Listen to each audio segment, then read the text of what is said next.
what if I really can influence the world around me, starting with my thoughts? What if my thoughts are really, powerful? What if we are all deeply fundamentally interconnected with all life? What if we really can talk to our plants and encourage them? Is mind isolated within us, or might we be to consciousness what waves are to the sea? Many might think the answer is cut and dried, but when it comes to the nature of consciousness, all ideas are up for grabs.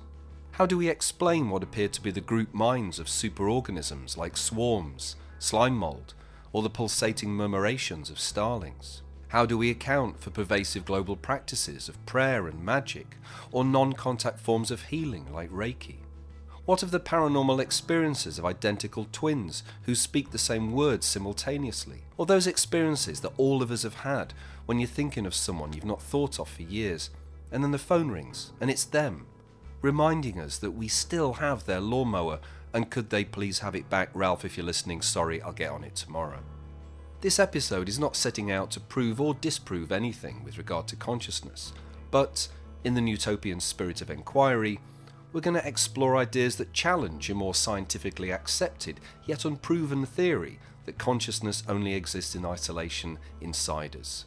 We'll explore this through a tantalising story, some curious scientific experiments, an ancient way of relating to the world known as the Wyrd, and Noel Edmonds.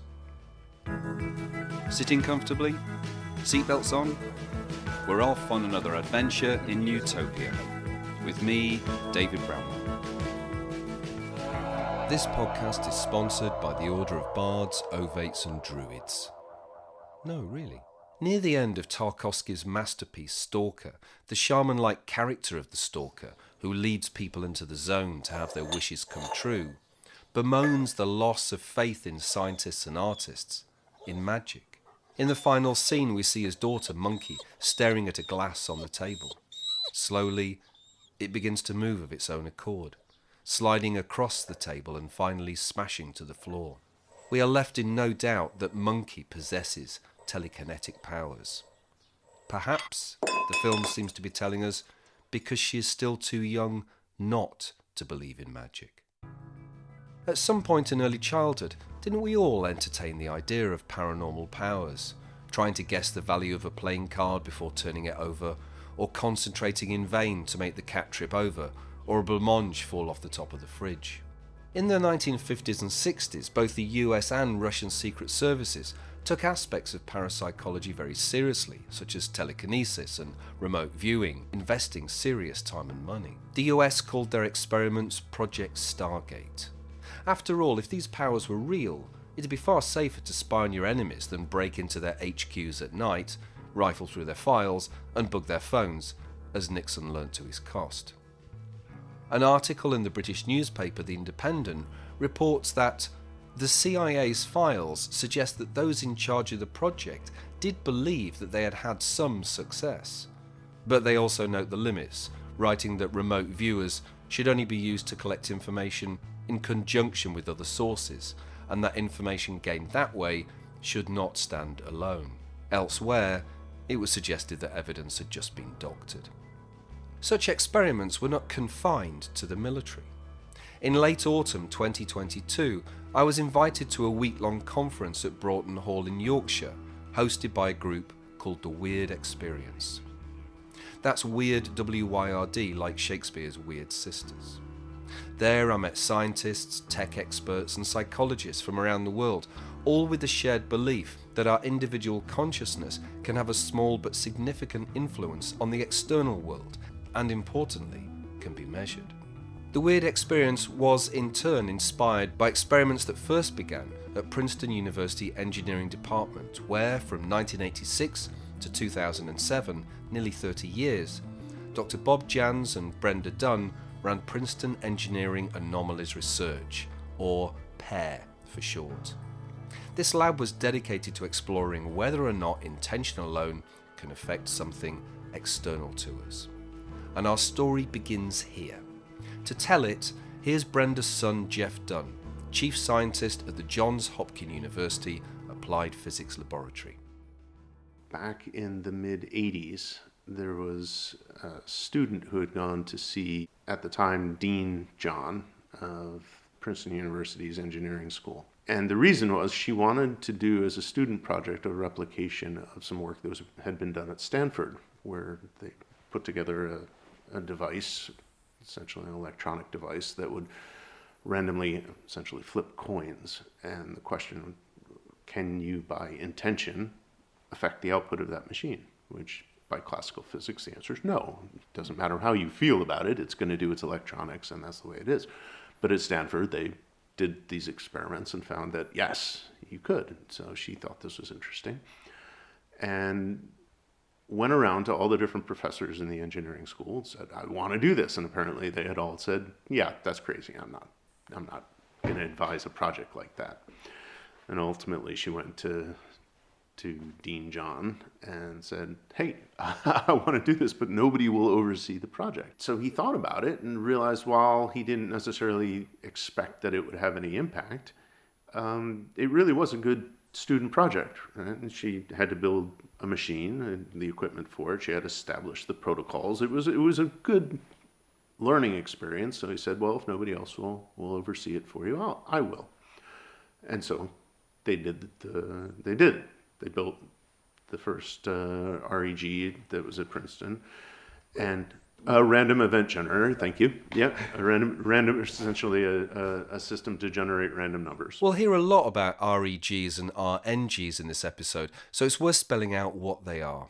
In a nutshell, these were once mechanical, like Murphy, but are now electronic devices designed to generate random numbers that should not, according to our established laws of physics, be influenced by anything non-physical.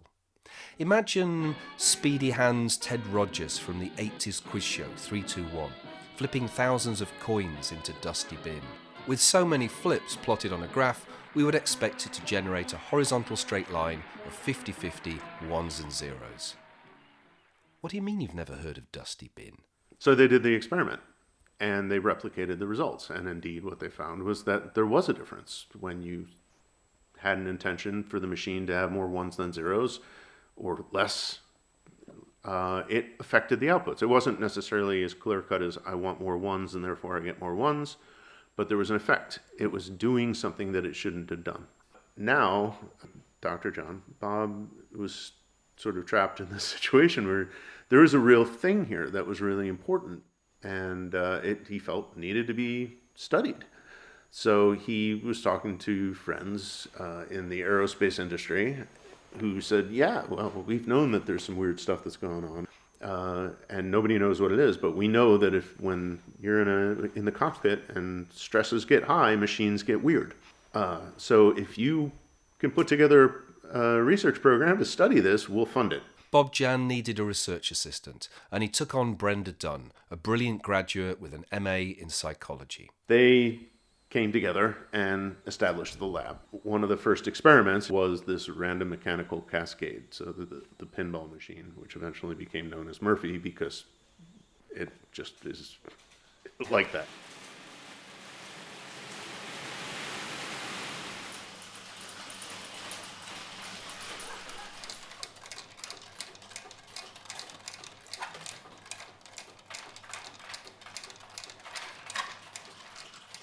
They developed an REG and started doing experiments and collecting data. They were studying these particular interactions between the human and the system.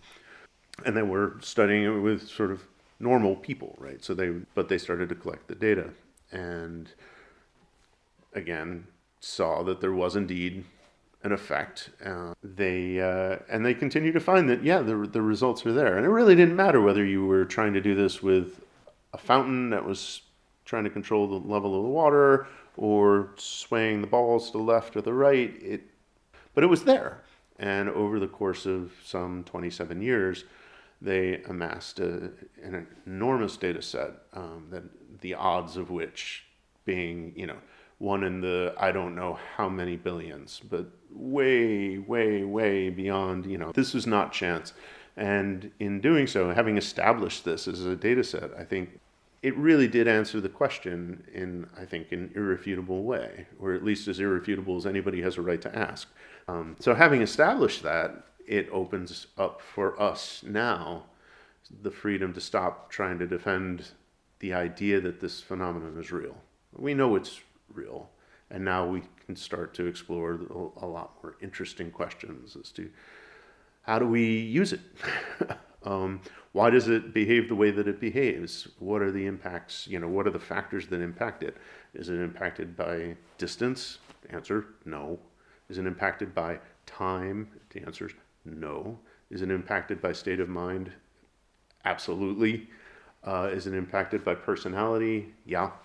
How does it compare when a single person is trying to influence a machine versus a pair of people trying to influence a machine, and all those sorts of things? When they were starting to prepare to close the lab, and Bob and Brenda are going to retire, they realized they needed some kind of vehicle to continue on the work in some form, and so they established a charity that's the International Consciousness Research Laboratories. And its goals were to sort of carry things on, but primarily in three areas, which is to continue doing the research, to provide some educational resources for people who want to learn about all of this, and to explore the technology or applications of what you can do with it. As Jeff said, the conclusions, for Bob and Brenda at least, were that there is a subtle yet direct connection between the mind and the physical world. Someone who came into contact with Brenda Dunn after Pear closed down was Peter Merry, a philosopher, activist and social entrepreneur. Having been offered a place to continue Bob and Brenda's experiments by Roger Tempest, 32nd custodian of a 3,000-acre estate known as Broughton Hall, Peter set up the Wyrd Experience and began to experiment with REGs on group retreats. So I got to know Brenda on the back of my research. There was a company they set up where you were able to actually buy these random event generators and get the software. And so I got hold of one of these and would take them to, group retreats and see where there seemed to be an effect in the field, and then map it against things that had actually happened during the retreat, and notice there was very interesting correlations. So when the group felt more, when there was a kind of strong group experience, you got this effect in the field. There's no normal Newtonian physical explanation for that. It just shouldn't be possible. So it has to be something that doesn't fit our current scientific understanding of reality, which is why they called it anomalies at Princeton. And so I've been doing that and sending Brenda some results. And I was talking to her one day 3 years ago or so, and I asked her what had happened to all of this equipment that was in the Princeton lab. And she said, it's all here in storage and it's costing us a fortune. And then she said something that's very typical of Brenda. She said, could you do anything with it? And I was like, well, funnily enough, I've just met this man, Roger Tempest, and together with his Paris partner, he's wanting to dedicate the estate to the transformation of human consciousness and inner and outer nature, as he'd say it. And I thought maybe Roger would be interested in creating like a public experience center where people could walk in and directly experience how their mind affects the world around them.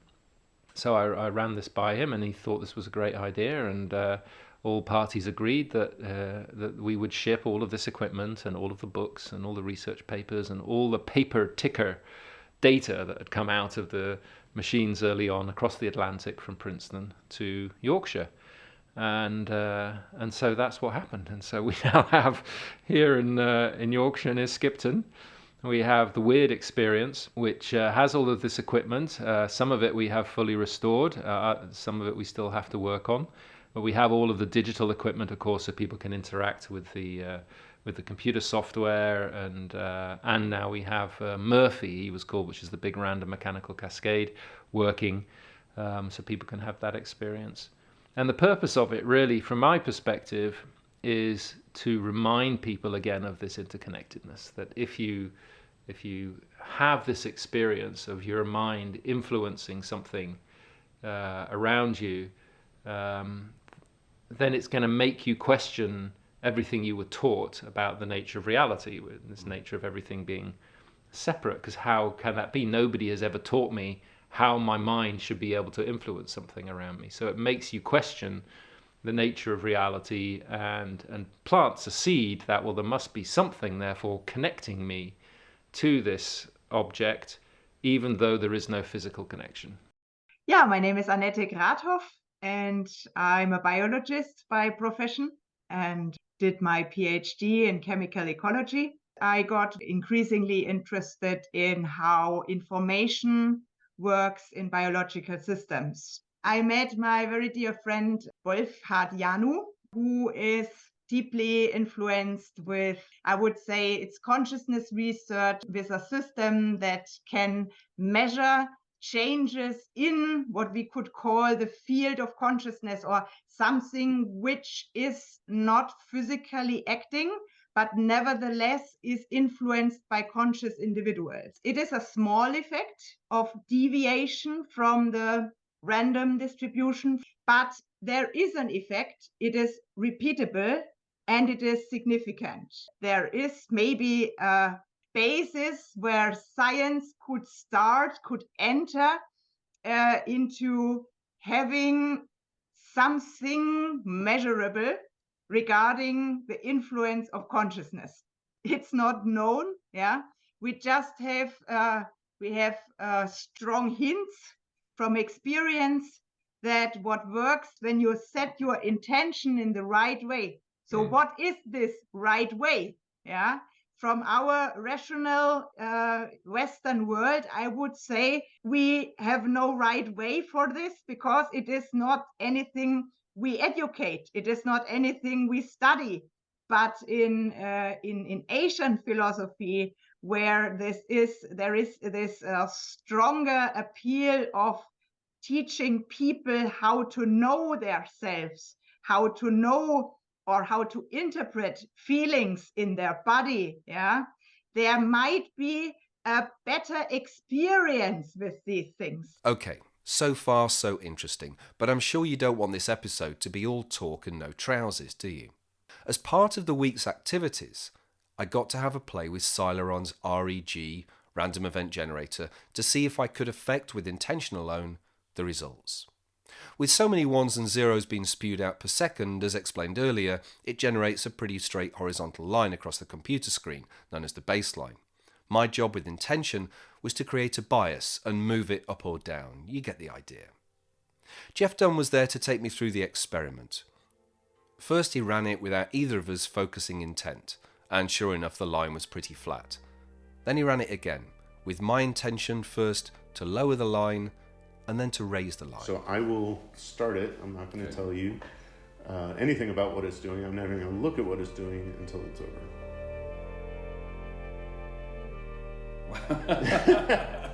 So that's fairly significant. You know, whatever happened, you sort of obviously got into a groove here. Got into the swing of it. So the line starts fairly straight, fairly close to the center, then it drops massively and stays like that, and only just skims on top of this lower parameter, and then finally does at the end. So that's very different to the previous line. Right. So if you want to try it again, maybe you want to try one that. Now you're all excited. So we're gonna go high. So we'll go high if you want. Okay.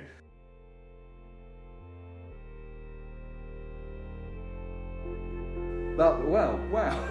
I was visualizing pulling that line as high as I could. I was imagining pulling it into the heavens. That's extraordinary. Like the previous, it initially kind of skirts around the upper parameter, and then it just shoots up and it gets higher and higher. And it goes off way beyond the other one. Yeah. That was impressive, so I opted to do a final one but not tell Jeff what I was thinking. After all, might he have a secret control button for the REG under the desk, I wondered. I didn't think so. I mean, he seemed like a decent bloke, but keeping mum, I imagined the line being straight, but with a spike about a third of the way along. All right, well, I'll have an intention now. Okay, and I will start it.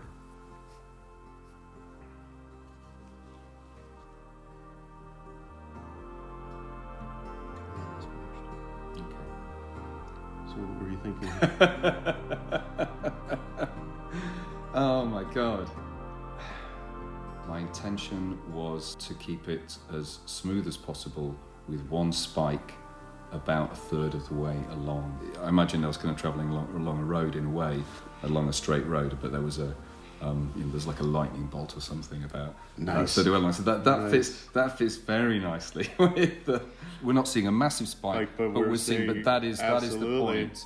That's fantastic. That's very interesting. I must confess, I was surprised with the ease I found in having an effect, or at least there being an effect, on mine, compared with other people's who tried it during the week. But then I did always eat my porridge as a kid. Something was clearly happening. For the people at the Wyrd Experience, that something was a ripple in the field of consciousness caused by my focused attention.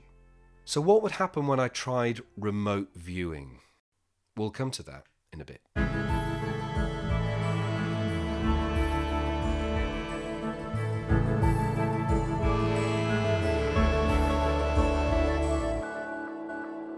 Now, some listeners might presume that in mainstream universities, experiments with parapsychology have long been discredited and relegated to the dusty bin of history. I must admit, I was of that opinion too.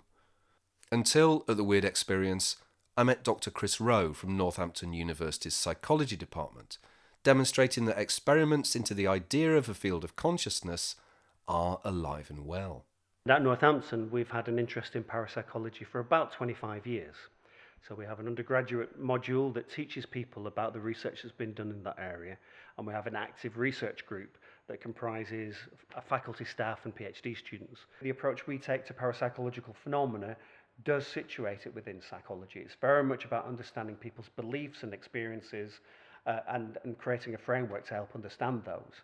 We have colleagues, it's very interdisciplinary, we have colleagues from a variety of other areas, biology and physics being two obvious examples, who are coming at those same phenomena from a very different orientation. Now, parapsychology is quite a broad topic. It's essentially the scientific study of experiences that people have that they subjectively label as paranormal, they think are not explicable in current scientific understanding. And we want to explore those experiences and see if we can understand them better. Sometimes we might find that we can explain them in traditional or conventional terms, that people are mistaken in some way, or they're over-attributing meaning to something that may just be coincidental. But some phenomena do seem to be able to be reproduced in the laboratory and suggest that maybe we don't have a full understanding of the range of capacities that people have. So spontaneously, people might talk about having a dream that they think later comes true, and they might call that a premonition or precognition.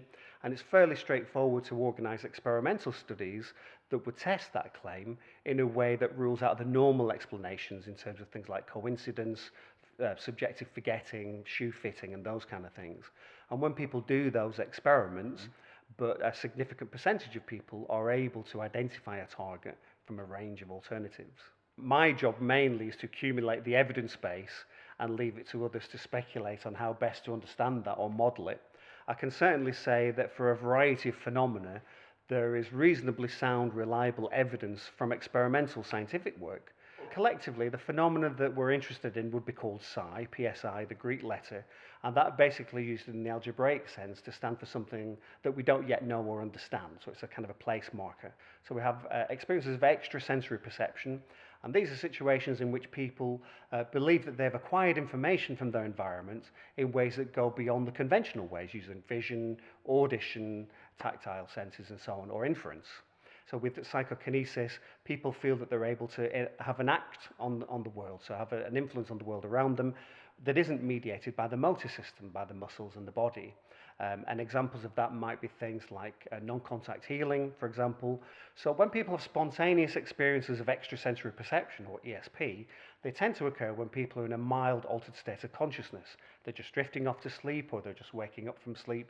They may be meditating, or they're doing some mundane task, and their mind is drifting off a little bit. And so what we try and do is reproduce that in the laboratory.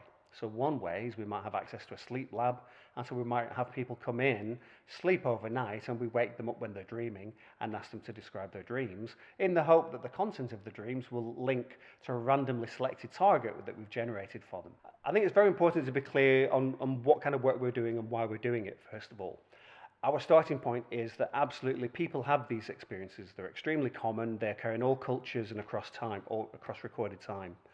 And our task is simply to understand those experiences, and particularly to respond to the fact that some people who have those experiences find them very challenging and potentially distressing.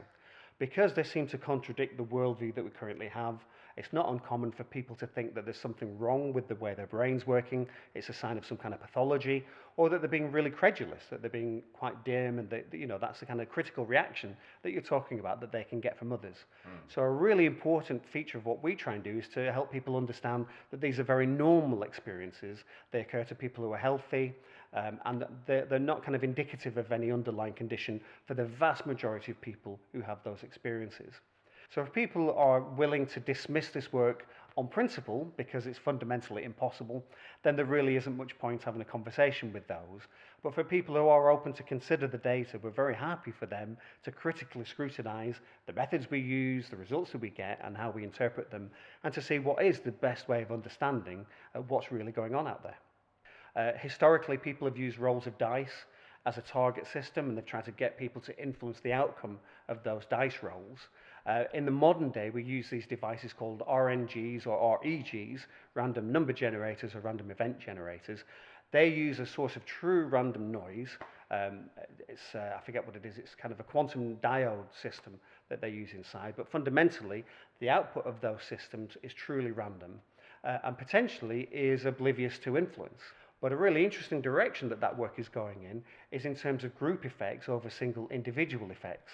So if you have a group of individuals who are of a common mind, can they have some kind of collective influence that's greater than that of an individual person? So at the moment, we're just about to start a pilot project working at Sunderland Football Club, where we're going to try and see whether the random number generators pick up on that collective consciousness as somebody's about to score or about to be sent off, or some other major event is happening that all those thousands of eyes are pointing at. When will I be there? I don't know. When will I get there? I ain't certain. All in always I am on my way. Got a dream, boy, got a song. Paint your wagon and come along. Where am I going? I don't know. When will I be there? Sunderland Football Club's old anthem there, though personally I'm more of a Whitley Bay FC man myself. With all of these interviews taking place at the Wyrd Experience, it's maybe a good point to explore the original meaning of the word Wyrd, W-Y-R-D, and how it may relate to the concept of a field of consciousness. Here's Peter Merry again, and then PhD student Kirsty Allen. And the reason we called it the Wyrd Experience was I was thinking about the concept. I was reminded of a book I'd read many years ago called The Way of Wyrd by Brian Bates, which is the Anglo-Saxon and kind of Northwestern, I guess, European term for the web of interconnectedness that generates all of life. And I was, we have imported these concepts of chi and things from the East because somewhere we feel that there is more to reality than our kind of Western scientific rational mindset tells us. But we don't have the language for it. We've never been given the language for it, whereas in the East there still were these terms, so we imported these terms from the East.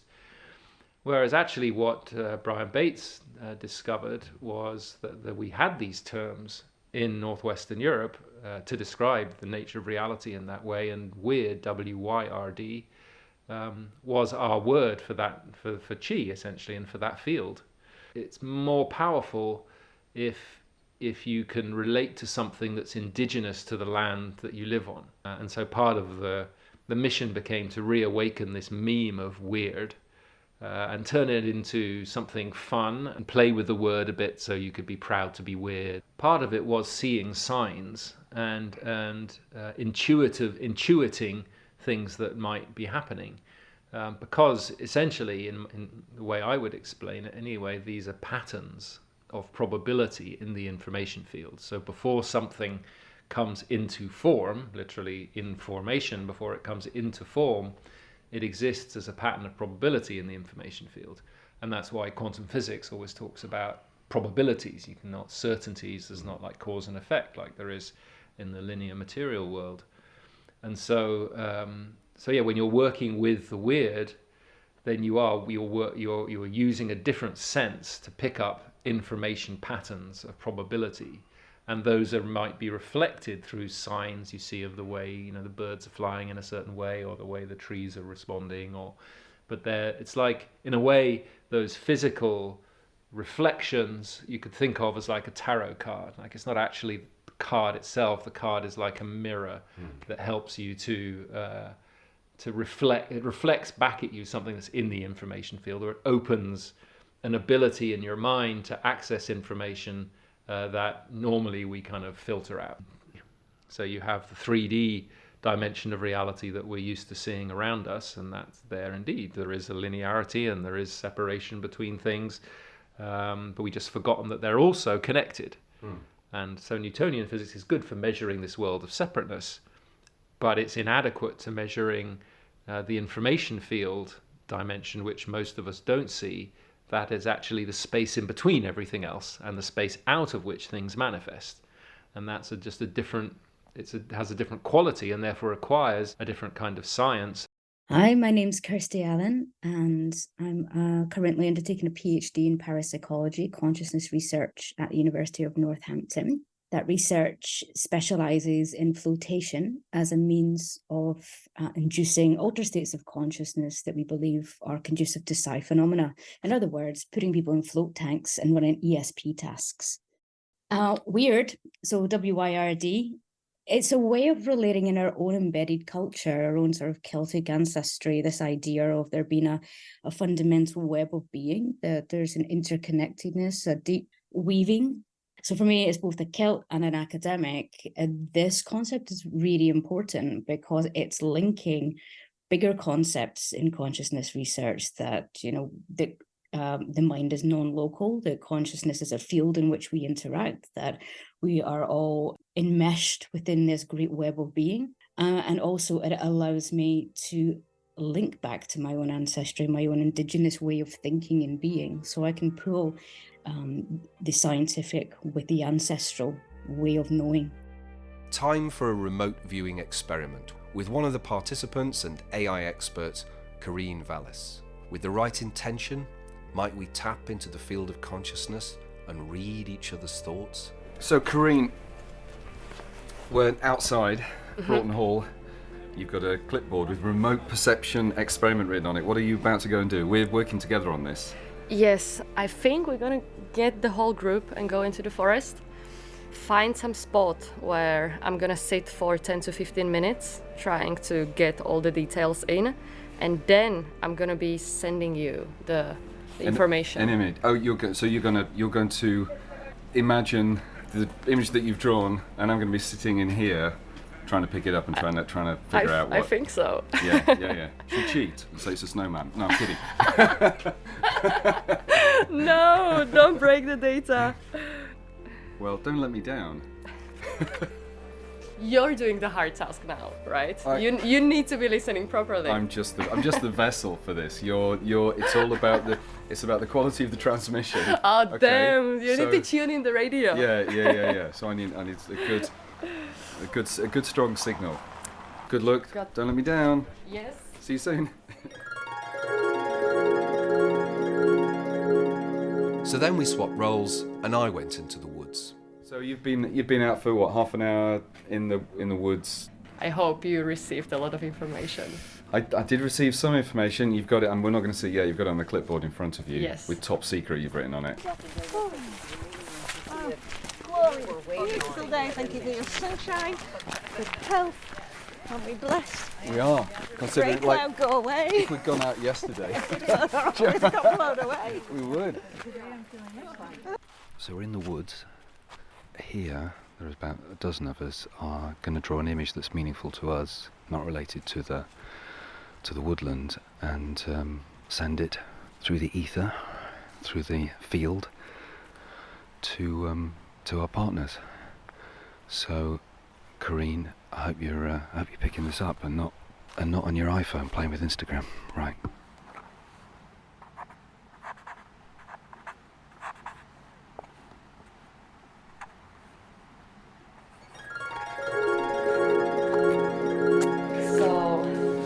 I'm gonna start with my image, right?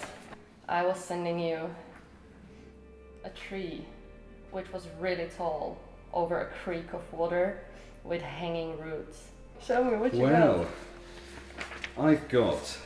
That's the first thing that came. Okay, was the water. I started with drawing You started water. with the water, Yes. and then the little pebbles there. Yes, in which the are water. actually here. Hey, Yeah. that was the next. That was the next thing I drew. Are you serious? And those relate to the spikes of the Yeah, I mean roots. they look the same. They do look the same. That was the next thing that came. I was drawing them exactly in this order. 1, 2, 3. This is not good for the listener. So I drew. So Karine drew a sun with rays, and I drew a circle with lines going through it like a star, which looks like a sun. I drew wavy lines which represent your water, and little pebbles which represent the circles you've drawn in the water. The spikes of the roots are uncannily similar. That image came to me. I drew a few things because I was bombarded by what I thought I said to you were abstract shapes. Yeah. If the listeners could see the two together, they would say, okay, David has not drawn he's not drawn a tree trunk with a sun with roots and water, but what I have drawn are these were the first three shapes that came. The water, this long line with a sort of like an arrow in the middle of it.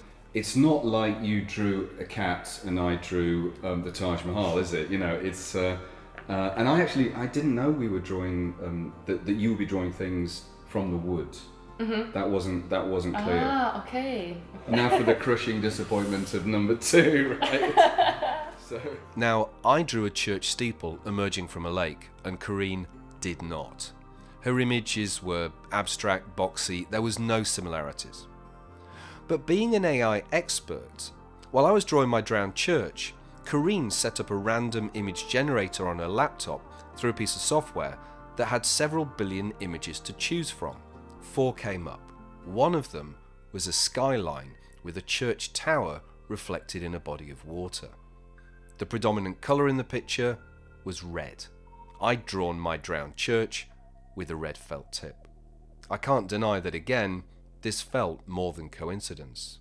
But these were isolated experiments. For anyone keen to try parapsychology experiments at home, you could get yourself an REG from the Sileron website, an ESP trainer app for your phone, keep a dream diary and look for evidence of precognition, or experiment with remote viewing with just a pen, paper, and a willing participant. Key to the outcome, according to Peter, Jeff, Chris, and others, is the participant's state of mind and their environment. It's reported that Brenda Dunn worked hard to make the Pear Lab a place that was intimate and cosy for those taking part, with participants encouraged to calm their minds and focus on their intention.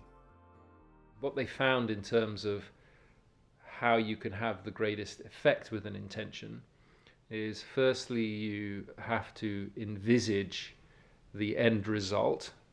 You have to imagine it's already true.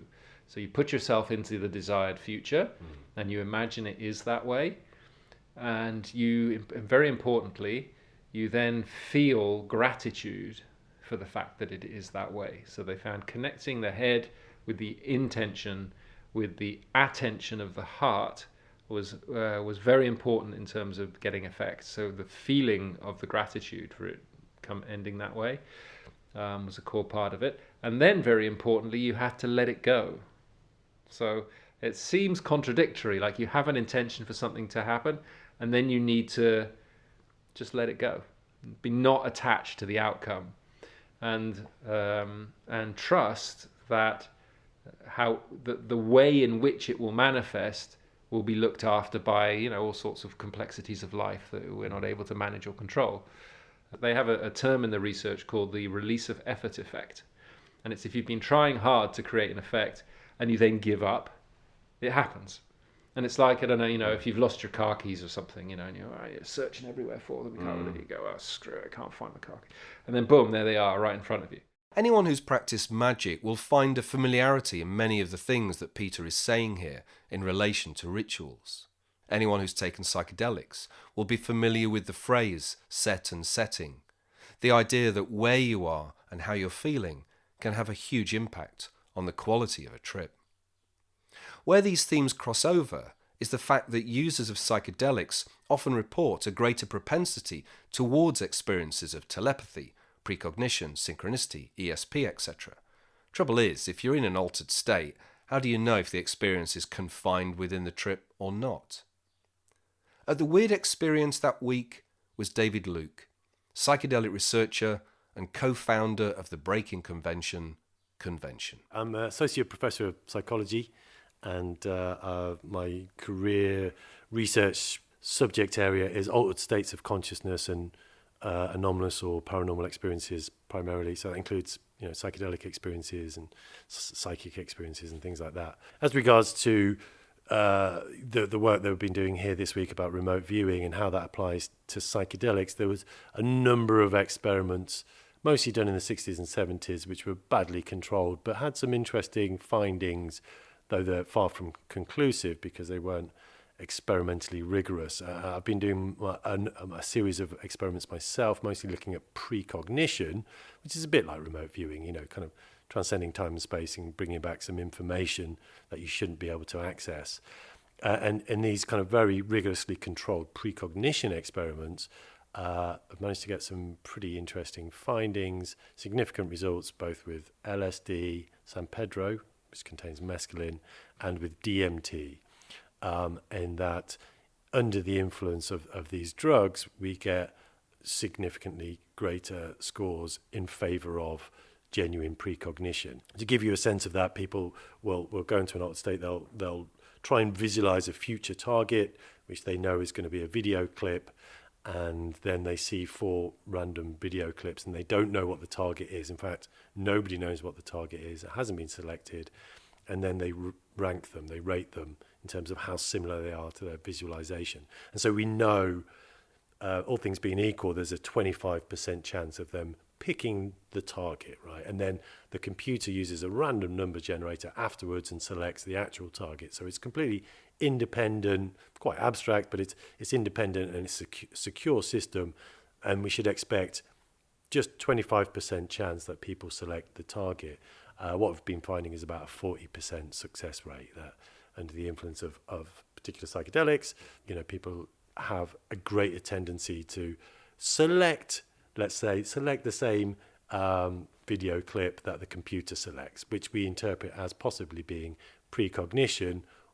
The only other alternative explanation is coincidence, but we know what the exact probability is of that, and so we can rule that out and say, well, it's a statistical freak or fluke occurrence that we get 40% hit rate. And how do you explain it? I mean, well, classically, it's been quite convenient for the last few decades to think of all psychedelic experiences and any experience outside of the normal state of consciousness as a hallucination. We just call them hallucinations, or we used to, and it's like a wastebasket term. We don't have to then consider it or explain it. It's like, oh, you were hallucinating because you were on drugs, therefore whatever you experienced is invalid, right? And that's a product of our culture. In other cultures around the world, they very much value experiences in altered states as giving valuable information, be it dreams or psychedelic experiences. So it's a kind of cultural prejudice against altered states that we label them as hallucinations. And yet, even if our brain entirely produces consciousness and it's contained within our skull, it still doesn't mean that we can't transcend time, let alone space. And the beauty of these precognition experiments is that it's a transcendence of time. It's seemingly people getting information from the future. And our current thinking amongst quantum physicists is that time is actually an illusion. The leading theory on the nature of time is called the block theory, which is basically everything that happened since the Big Bang until the Big Crunch at the end of time all happened at once, or is all happening at once. And it's only our subjective experience of, by having consciousness and awareness and perception that time, we perceive time in this linear way. So, even physicists kind of think that we can transcend time because we're doing it all the time anyway. In fact, the subjective experience of time is the illusory part. So there's nothing in the laws of nature as we currently understand them which says we can't get access to information from the future. As we're nearing the end of this episode, it's high time we acknowledge the elephant in the room. That's right, Noel Edmonds. For those unfamiliar with Noel, he was a master of light entertainment. a successful BBC DJ and TV presenter for many decades. Perhaps unfairly overlooked is his cult three-piece noisecore band Brown Sauce and his tireless work as one-time president of the British Horse Society. Having been off terrestrial TV for some years, in 2005 Noel returned for 11 years with a quiz show called Deal or No Deal, which he claimed had come about through cosmic ordering, which he explains here to chat show host Michael Parkinson. Would you first of all explain to me what cosmic ordering is? We have in Western society a belief that to be selfish is quite rightly wrong. To be self-focused is good. If you're self-focused, you believe that good things are meant to happen to you. And the cosmic ordering part is you are allowed, whatever your faith, you are allowed to say to the cosmos, this is what I'd like. And you place an order, which is write it on a piece of paper, Dear Cosmos, and you put the order in, and you put, I'd like it delivered by. My first one was, I wanted a home in the south of France, which my girls would like. And it came in 3 months early. Over the last 20 years, books like The Cosmic Ordering Service and films like The Secret and celebrities like Noel Edmonds have popularised the idea that with sincere intention, the universe will deliver us our heart's desires, aligning with the idea that intention alone can affect outcomes in the material world. As with Noel Edmonds, many of the people interviewed in the film The Secret seemed far more focused on gaining material wealth, such as luxurious houses and fancy cars, than on personal growth or helping others, unless, like Noel, you see yet another daytime TV quiz show as being central to our spiritual evolution. Not once at the Wyrd Experience did I hear any of these kind of material claims or conversations. The focus seemed very much on connectivity, responsibility, and healing. Someone who wasn't there that week, but is, I discovered, interested in expanding our ideas about consciousness, is John Lloyd, who we'll meet properly in another episode. John was comedy producer for Spitting Image, Not the 9 O'Clock News, Hitchhiker's Guide to the Galaxy, and Blackadder. He's also the creator of QI, co-host of Radio 4's The Museum of Curiosity, and the author of many books. John has an incredible mind and boundless curiosity for the world around him. Here he talks about doing his own ESP experiments online and the importance of keeping an open mind. So for many years now, rather than picking my toenails, I go on this site that used to be called GotPsy, okay? And there are several tests you can do that scientifically test whether you're any good. And mine is it's called the locator test. And there's a blank screen, and you have to guess where the hidden dot is where you click with your mouse. Right. I get scores many, many times beyond chance. What I learned about doing this test is you have to be completely present and absolutely without ego. You're being operated. You are channeling something. You allow your arm to happen. You don't think. The minute you start thinking, you can't do it. You get lousy scores. And it's similar to this flow state, or they say being in the zone. When you're doing anything well, time dilates, and I'm just simply a tentacle of the universe operating.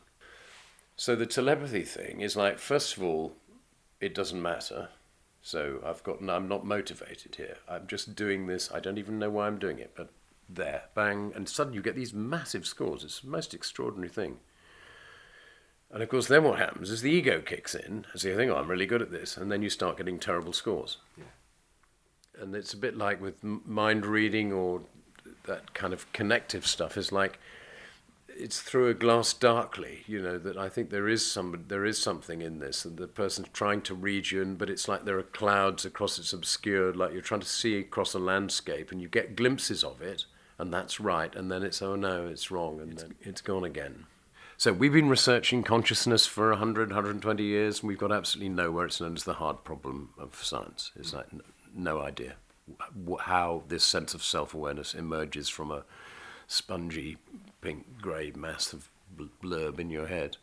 And I've thought this for 30 years nearly, that it's the other way round, as if you think of the idea that consciousness is all there actually is, and everything else is an invention.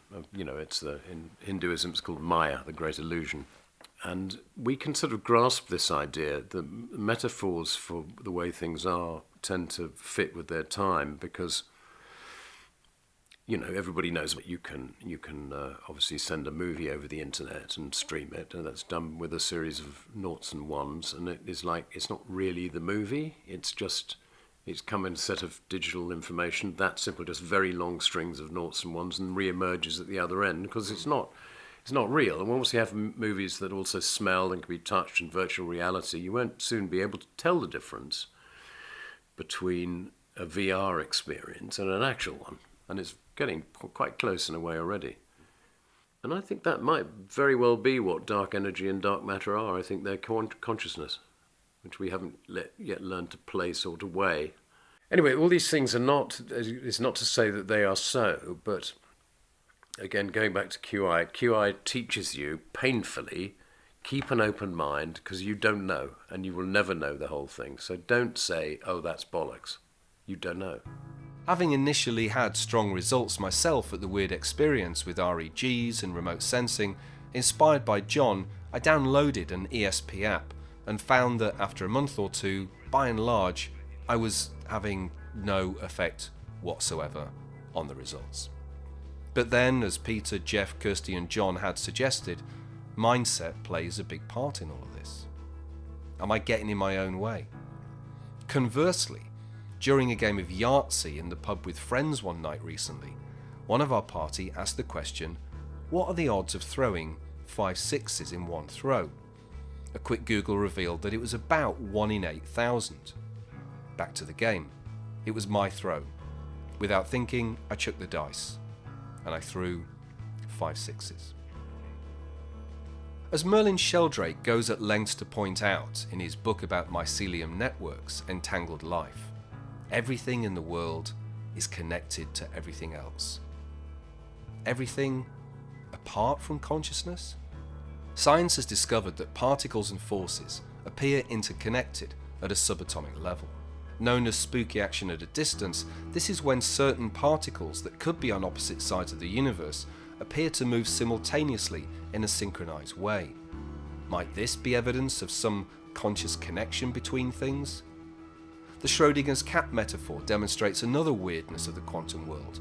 Only when an observer's focused attention is on a quantum particle does it then seem to stabilize and decide what it is: dead, alive, sleeping, purring, or chucking cat litter around the kitchen. I also like John Lloyd's idea about the true nature of dark matter being consciousness. Might the experiments from the Wyrd Experience, the psychologists at Northampton University, and David Luke and his team of psychonauts have found a way of demonstrating that conscious intention can have an effect on the exterior world? Something weird is happening, of course. That it is consciousness is just one interpretation of what might be going on. For now, as John Lloyd put it, keep an open mind, because we don't know.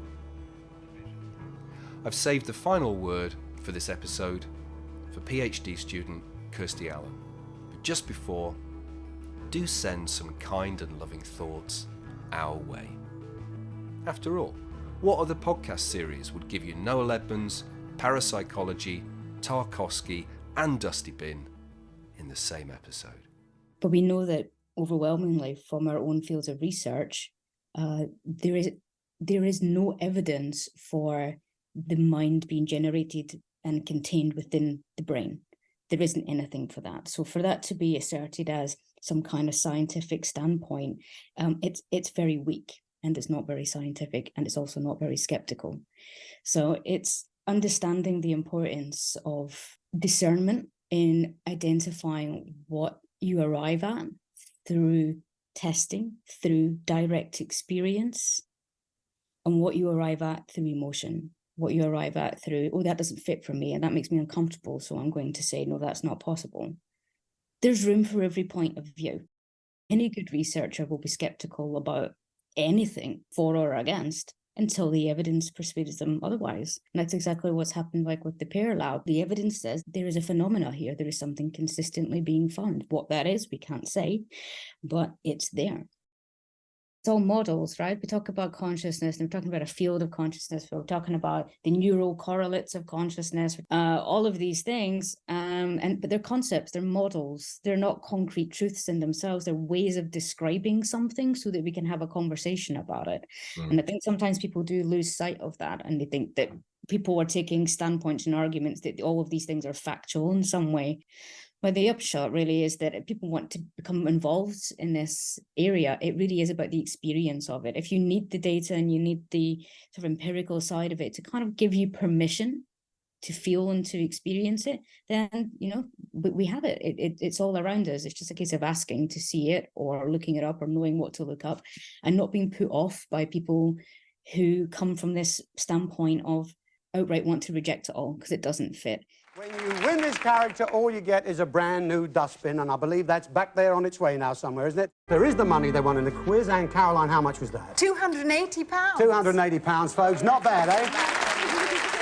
And, of course, that's a treasure for you. Adventures in Nutopia was produced and presented by me, David Bramwell, with music from Oddfellows Casino. For more info, go to drbramwell.com or contact me on Twitter @DrBramwell. Huge thanks to all of my guests in this episode and for the support of Hawkwood College. The idea of Nutopia was established by John and Yoko in 1973 as a place with no boundaries and whose international anthem is silence. Gratitude and support to our friends at Journey to Nutopia for their role in our provenance. This podcast is made possible by the generous sponsorship of the Order of Bards, Ovates and Druids. Wait, Druids, you say? Aren't they all just about wearing white robes, hanging around Stonehenge and listening to the Levellers? No. Isn't there human sacrifice? No, that was propaganda put about by Julius Caesar. But you have to have a beard and carry a staff, right? No. Are they passionate environmentalists with a love of storytelling and art, herbalism, divination, and with an added spiritual dimension and ritual practices that connect with the seasons, the elements, and nature? Yeah, that's what Druids are. Do they drink mead? Actually, yeah, they do drink quite a lot of mead. Find out more about what the Order does and offers on their website at druidry.org.